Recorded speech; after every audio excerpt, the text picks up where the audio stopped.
नमस्कार दोस्तों, स्वागत है आपका। इस वीडियो में डिस्कस करेंगे बेल्ट्रॉन प्रोग्रामर का एक important topic, database management system. देखिए, इससे पहले भी वीडियो बनाकर आपको अपडेट दिए थे कि प्रोग्रामर का सिलेबस क्या है, प्रोग्रामर में कितनी सैलरी मिलती है और प्रोग्रामर का जो नया सिलेबस अपडेट हुआ है, साथ साथ पेपर्स के कलेक्शन भी आपके साथ साझा किए थे। इस वीडियो में एक फ्रेश सिलेबस को डिस्कस करेंगे जो आपका DBMS के टॉपिक्स को पूरा कंप्लीट करेंगे, यानी कि ये आपका प्रोग्रामर का टॉपिक है। तो आइए पहले क्वेश्चन से स्टार्ट करते हैं। काफ़ी डिटेल में वीडियो होने वाली है, तो यदि आप वीडियो को पूरा देखेंगे तो आपको प्रोग्रामर के लिए काफ़ी हेल्पफुल होगी। जिसमें पहला क्वेश्चन है कि डाटा बेस मैनेजमेंट सिस्टम आपका क्या होता है, इसकी डेफिनेशन पूछी है कि और data base management system is, तो ये क्या होता है, collection of inter related datas होते हैं, collection of program to access data होता है, या फिर collection of data describing a particular enterprises होता है। तो इसका जो ऑप्शन हो जाएगा, ऑप्शन डी करेक्ट हो जाएगा, all of the above. DBMS का फुल फॉर्म भी आपसे एग्जाम में पूछा जा सकता है, जिसका फुल फॉर्म होता है डाटाबेस मैनेजमेंट सिस्टम।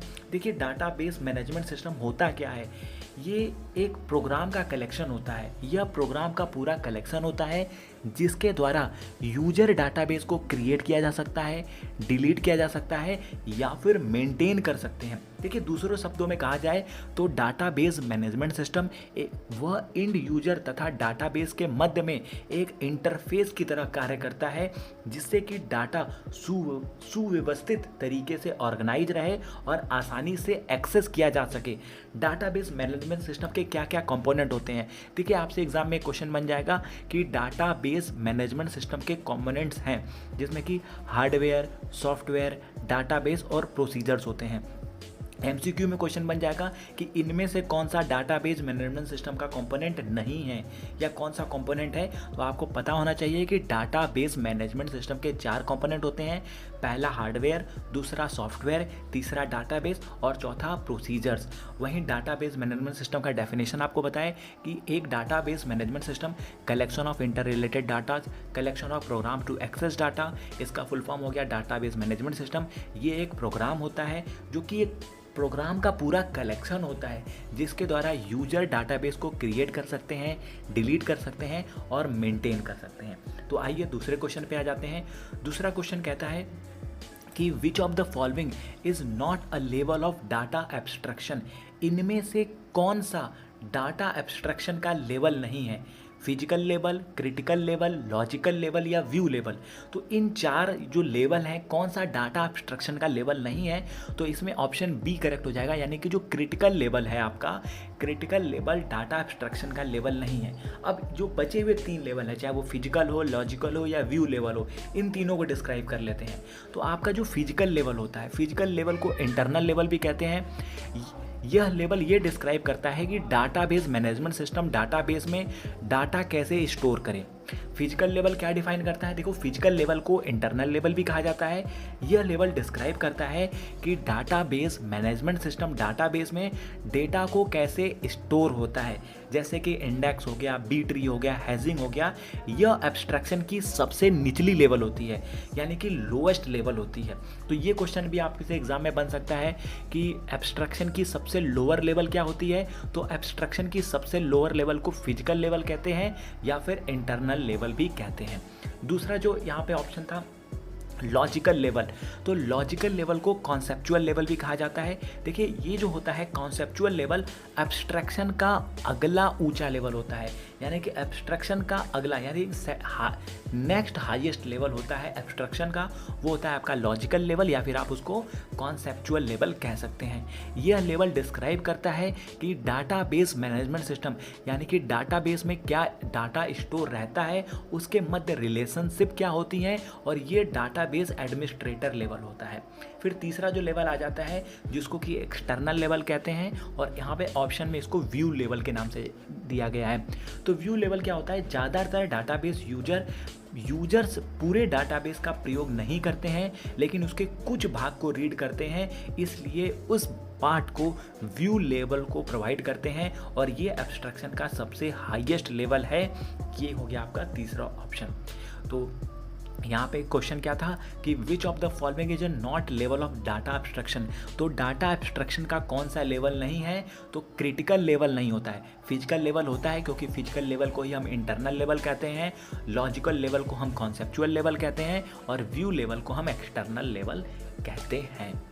फिर तीसरे क्वेश्चन पे आ जाते हैं। तो तीसरा क्वेश्चन क्या है, disadvantage of file system to store data is. तो डिसएडवांटेज क्या है फाइल सिस्टम डाटा को स्टोर करने के लिए, data redundancy and inconsistency, difficulties in असेंडिंग डाटा, डाटा आइसोलेशन या ऑल ऑफ द अबव। तो इसका जो ऑप्शन हो जाएगा ऑल ऑफ द अबव हो जाएगा, यानी कि जो चारों ऑप्शन हैं ये करेक्ट हैं।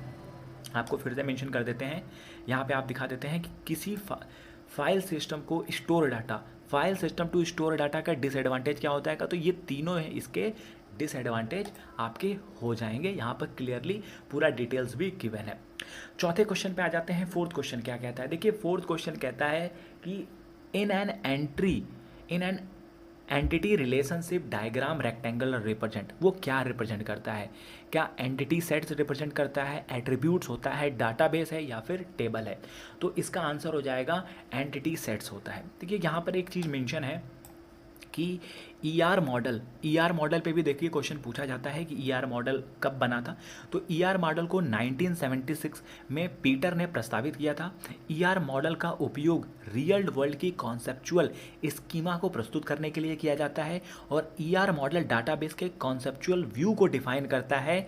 ईआर मॉडल को ईआर डायग्राम भी कहते हैं क्योंकि ये एंटिटीज़ को ग्राफ के रूप से रिप्रेजेंट करता है और एंटिटीज के मध्य रिलेशनशिप को दर्शाता है। कंपोनेंट्स ऑफ ईआर मॉडल, देखिए ईआर मॉडल के 3 कंपोनेंट्स होते हैं, जिसमें पहला कंपोनेंट्स होता है एंटिटी, दूसरा होता है एंटिटी सेट और तीसरा होता है रिलेशनशिप। तो यहाँ पर आपसे फिर से डिस्कस करते हैं। In an entity relationship diagram rectangle क्या रिप्रेजेंट करता है, तो रेक्टेंगल रिप्रेजेंट करता है एंटिटी सेट्स को। और जो ईआर मॉडल होता है वो 1976 में पीटर ने प्रस्तुत किया था। ईआर मॉडल का उपयोग रियल वर्ल्ड की कॉन्सेप्चुअल स्कीमा को प्रस्तुत करने के लिए किया जाता है। ईआर मॉडल डाटाबेस के कॉन्सेप्चुअल व्यू को डिफाइन करता है और ईआर मॉडल को ईआर डायग्राम भी कहते हैं, और क्योंकि यह एंटिटीज़ को ग्राफ के रूप में रिप्रेजेंट करता है और एंटिटीज़ के मध्य रिलेशनशिप को भी दर्शाता है। तो यहाँ से आपको कॉन्सेप्ट क्लियर हो गया होगा। 5वें क्वेश्चन पे आ जाते हैं। देखिए फिफ्थ क्वेश्चन क्या कहता है, फिफ्थ क्वेश्चन कहता है which of the following is not a storage manager component. तो इन चारों में से कौन सा स्टोरेज मैनेजर कंपोनेंट नहीं है, जिसका पहला ऑप्शन है ट्रांजैक्शन मैनेजर, दूसरा ऑप्शन है लॉजिकल मैनेजर, तीसरा है बफर मैनेजर और चौथा ऑप्शन है फाइल मैनेजर। तो इसमें से जो लॉजिकल मैनेजर होता है, logical manager storage manager component नहीं होता है। आंसर आपका बी हो जाएगा। देखिए स्टोरेज मैनेजर क्या होता है, एक स्टोरेज मैनेजर एक प्रोग्राम मॉड्यूल होता है जो कि रिस्पॉन्सिबल होता है storing, rewriting and updating data in a database. Question number 6 पे आ जाते हैं। तो देखिए 6th क्वेश्चन क्या कहता है, 6th क्वेश्चन कहता है कि data manipulation language enables user to. तो जो डाटा मैनिपुलेशन लैंग्वेज होता है वो इनेबल करता है यूजर को revival of information stored in database, insertion of new information into a database, deletion of information from a database या फिर all of the above। तो क्वेश्चन नंबर 6 का जो आंसर हो जाएगा आपका ये डी हो जाएगा, all of the above। तो यहाँ पर देखिए DDL नाम लिखा हुआ है।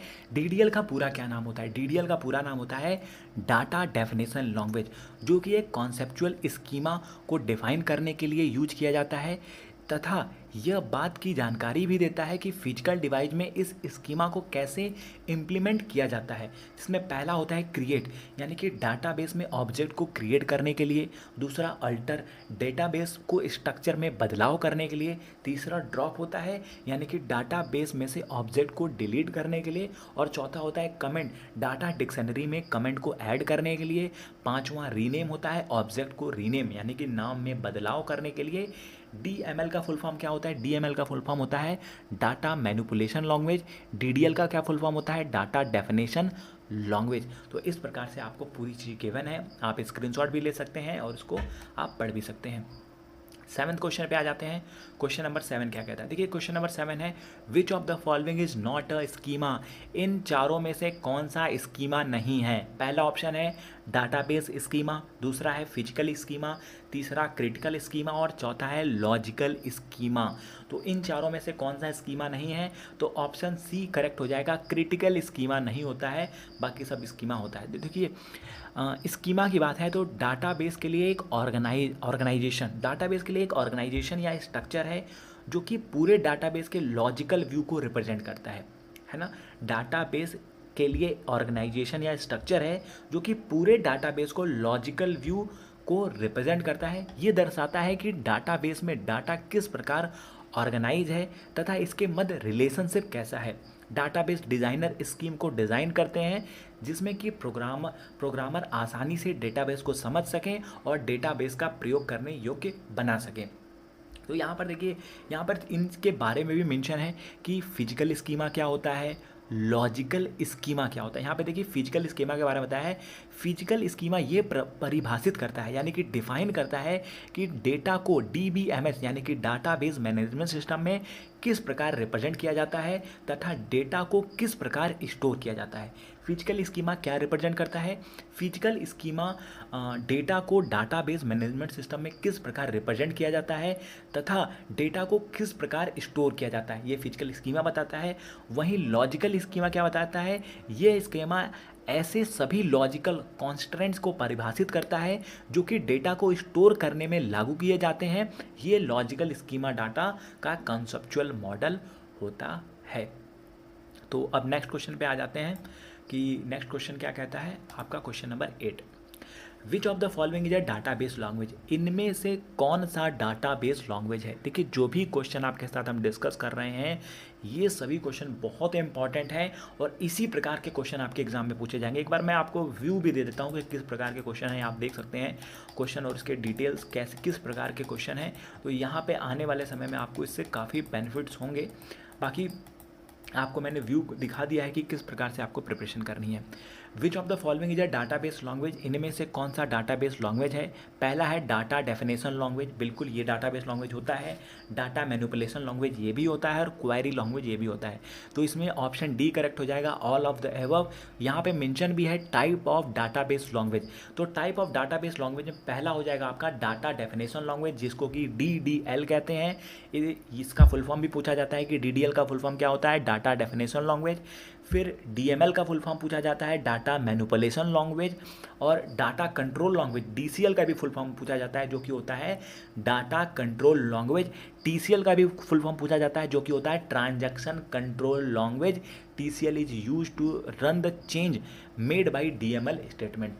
तो इस प्रकार से आपको यहाँ पर 4 हमने फुल फॉर्म बताए और ये बताए डाटा बेस लैंग्वेज में कौन कौन से लैंग्वेज होते हैं। क्वेश्चन नंबर 9 पे आ जाते हैं। विच of the following is not a function, which of the following is not a function of DBA। तो इनमें से कौन सा DBA का फंक्शन नहीं होता है? जिसमें पहला ऑप्शन है नेटवर्क मेंटेनेंस, दूसरा ऑप्शन है रूट मेंटेनेंस और तीसरा है स्कीमा डेफिनेशन और चौथा है ऑथराइज्ड फॉर डाटाबेस। तो कौन सा फंक्शन नहीं है DBA का? तो ऑप्शन नंबर ए जो हो जाएगा नेटवर्क मेंटेनेंस फंक्शन नहीं होता है। वहीं रूटीन मेंटेनेंस, स्कीमा डेफिनेशन और ऑथराइजेशन ऑफ डाटा एक्सेस ये सभी फंक्शन होता है। तो यहाँ डिटेल में देख लेते हैं। DBA वह व्यक्ति या समूह होता है जो डाटाबेस में किसी प्रकार का बदलाव करते हैं जैसे कि अपडेट, डिलीट या क्रिएट। हम पहले ही इसको डिस्कस किए थे जब डाटाबेस मैनेजमेंट सिस्टम, तो वहाँ पे ये डिस्कस किए थे कि हम अपडेट कर सकते हैं, डिलीट कर सकते हैं, क्रिएट कर सकते हैं। यह वो यूजर होता है कि जो डाटा बेस से बहुत ज़्यादा फैमिलियर होता है, इसका डाटाबेस का पूर्णतः नियंत्रण होता है। डाटाबेस में किसी प्रकार के एक्शन के लिए DBA जिम्मेदार होता है। बहुत सारे डाटाबेस सिस्टम ऐसे कमांड्स को सम्मिलित करते हैं जो केवल डाटाबेस एडमिनिस्ट्रेटर द्वारा प्रयोग किए जाते हैं। तो ये यहाँ पे आपका अकाउंट हो गया। यहाँ पे मेंशन भी है database administration use specialised software to store and organise data.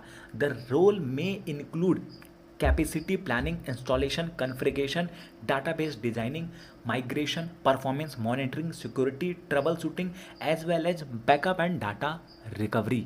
तो यहाँ पे आप देख सकते हैं DBA के बारे में पूरा डिटेल में मेंशन है कि DBA क्या होता है, डाटाबेस एडमिनिस्ट्रेशन। फुल फॉर्म अच्छे से कमांड कीजिएगा, फुल फॉर्म से आपके 7 से 8 क्वेश्चन एग्जाम में बनेंगे। क्वेश्चन नंबर 10 है which of the following is a data model, इनमें से कौन सा डाटा मॉडल है? Entity relationship model, relationship data model, object base data model two, इनमें से कौन सा डेटा मॉडल है? तो वही ऑल ऑफ द एबव हो जाएगा, यानी कि जो तीनों ऑप्शन थे वो डाटा मॉडल हैं। डाटा मॉडल क्या डिस्क्राइब करता है, पहले आ जाते हैं इसके ऊपर, डाटा मॉडल क्या होता है डिस्कस कर लेते हैं। ठीक है, डेटा मॉडल में इनमें से कौन से हैं? एंट्री रिलेशनशिप मॉडल भी डेटा मॉडल होता है, रिलेशनल डेटा मॉडल भी डेटा मॉडल होता है, और ऑब्जेक्ट बेस्ड डेटा मॉडल भी डेटा मॉडल होता है। तो डेटा मॉडल ये डिस्क्राइब करता है कि डेटा एक दूसरे से किस प्रकार जुड़े रहते हैं। ध्यान दीजिएगा, डेटा मॉडल ये डिस्क्राइब करता है कि डेटा एक दूसरे से किस प्रकार से जुड़े रहते हैं एवं उनके मध्य में रिलेशनशिप कैसी है। डेटा मॉडल हमें यह भी डिफाइन करता है कि किस प्रकार डेटाबेस का लॉजिकल स्ट्रक्चर बनाया गया है। डेटा मॉडल को ऑर्गेनाइज यानी कि संगठित स्टोर करता है। डेटा मॉडल में logical design and physical design दो भाग सम्मिलित होते हैं। डेटा मॉडल क्या होता है? डेटा मॉडल डिस्क्राइब करता है कि डेटा एक दूसरे से किस प्रकार से जुड़े हुए हैं एवं उनके मध्य में रिलेशनशिप कैसा है। डेटा मॉडल ये भी डिफाइन करता है कि किस प्रकार डेटाबेस का लॉजिकल स्ट्रक्चर बनाया गया है, और डेटा मॉडल को ऑर्गेनाइज यानी कि संगठित या स्टोर करता है। डेटा मॉडल का लॉजिकल डिज़ाइन और फिजिकल डिज़ाइन दो भाग सम्मिलित होते हैं।